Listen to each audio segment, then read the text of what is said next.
All right, welcome back, everybody. This is Jeff again and Mark. Hello. The camera.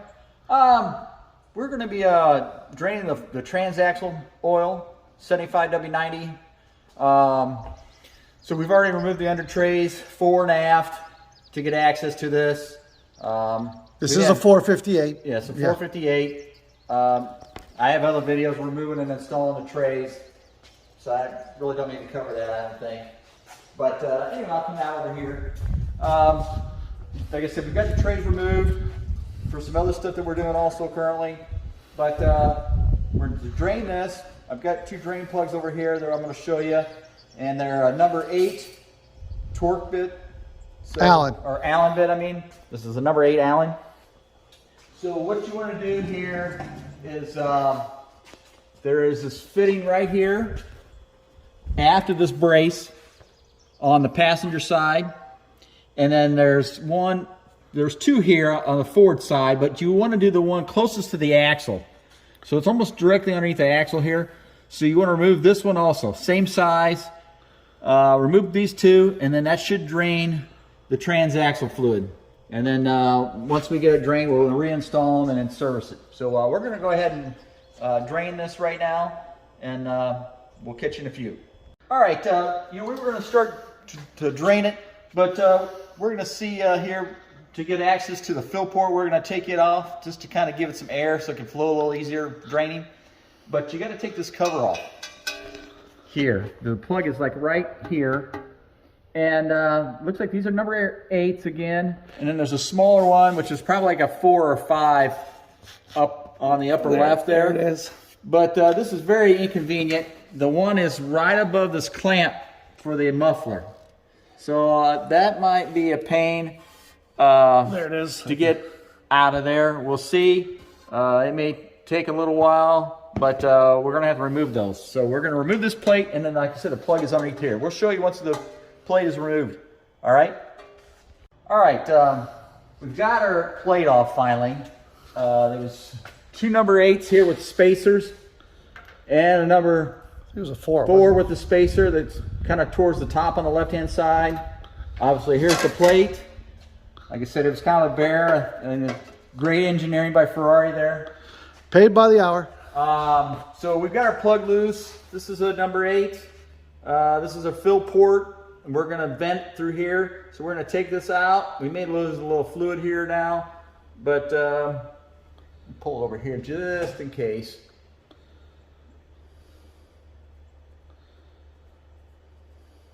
It's got some threads on it. Huh.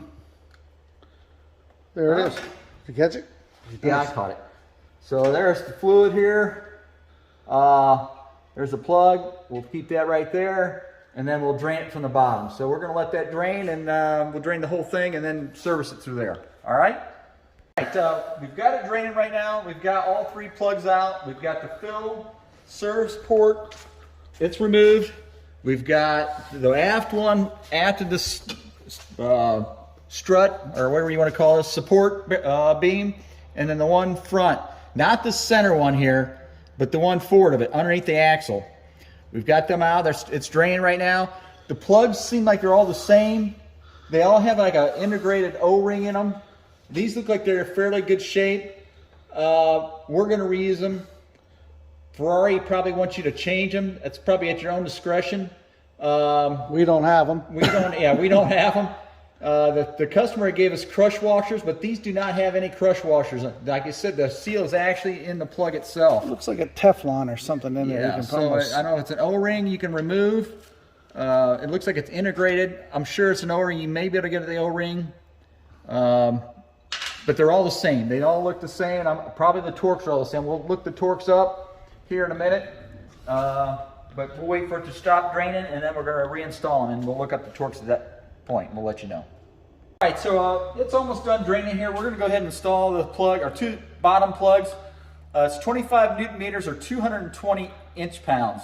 So we're going to put the 2 bottom ones in. Like I said, we're going to fill from here. So that's where we're at. I'm going to go ahead and, like I said, torque these right now. I'll catch you in a minute. All right, we've got our fluid installed now. We've put our plug back in, 25 Newton meters, or 225, no, 200 220, 224 really inch pounds. inch pounds. So that's all back together. We're going to put our cover back on. And like I said, these bottom, all these have spacers. You can see them right here. Don't forget to install those. And then that will complete the transaxle fluid. The fluid quantity can vary per car. The service manual tells you it holds approximately 4 quarts, but that would be on a totally dry unit. It varies. It says it varies on each car.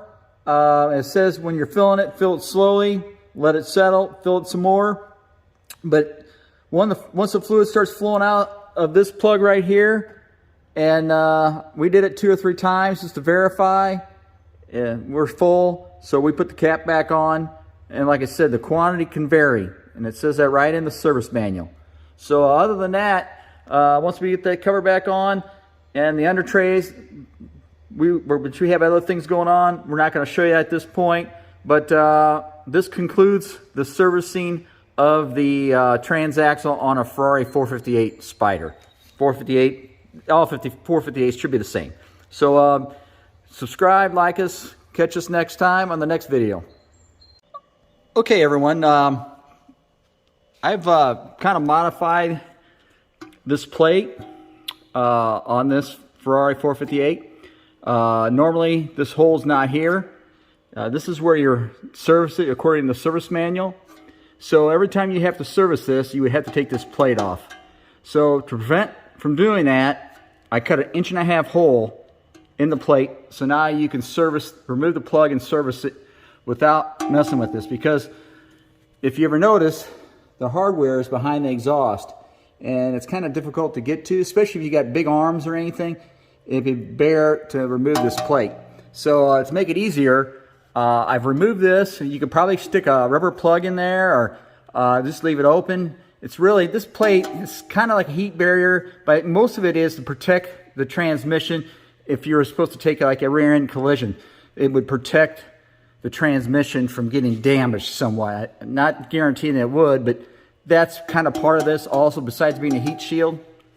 I've seen cars come in without these, but this one here had it, so I'm going to modify it with an 1.5 inch hole, and then I'll just cover it with like aluminum speed tape when we're finished.